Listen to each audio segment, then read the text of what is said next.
भूतिया वास्तुकला। गांव के एक पुराने कोने में एक अत्यंत भूतिया घर था, जिसे लोग भूतों का निवास स्थान मानते थे। इस घर के पास एक पुरानी कोठी भी थी, जो कि अब तक अनजान थी। लोग कहते थे कि जो वास्तुकला इस कोठी में रहती है, वह रात को उठ जाती है और भूतों के रूप में घूमती है। राम, एक नए शहर से आया युवक, उसी वास्तुकला के बारे में सुनकर दिल्ली में जाने का मन बना लिया। उसने दोस्तों से पूछा और उन्होंने उसे एक पुरानी चिट्ठी दी, जिसमें लिखा था कि रात को कोठी में जाने से पहले उसे एक विशेष मंत्र का जाप करना होगा। राम तत्परता से वह मंत्र सीखने लगा।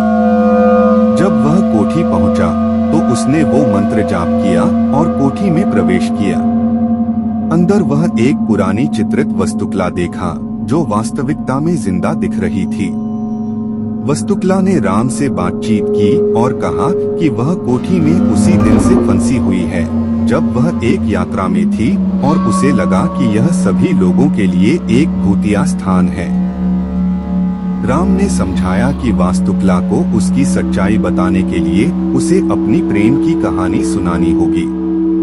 उसने वह इतिहास सुनाया, जब वह पहली बार अपनी गांव में आई थी और कैसे उसने उस वास्तुकला के साथ एक रोमांटिक रिश्ता बनाया था। वास्तुकला राम की कथा सुनकर अत्यंत भावुक हुई। उसने कहा कि वह राम के साथ हमेशा रहना चाहती है, पर उसके पास वापस जाने का मार्ग नहीं था। राम ने वास्तुकला से वादा किया कि वह उसे उस कोठी से निकालकर अपने साथ ले जाएगा। उसने कुछ चमत्कारी विद्या का जादू किया और वह दोनों उस कोठी से बाहर निकल पड़े। लोगों ने देखा और आश्चर्य में उसे देखा कि वह वास्तुकला ले जा रहा है। वास्तुकला और राम ने जीवन की नई शुरुआत की और उनकी प्रेम की कहानी गांव की सभी बातचीतों का विषय बन गई।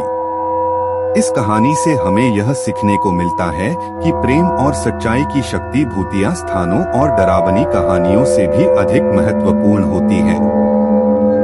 जीवन में हमें हमेशा सच्चाई और प्रेम की पहचान करनी चाहिए।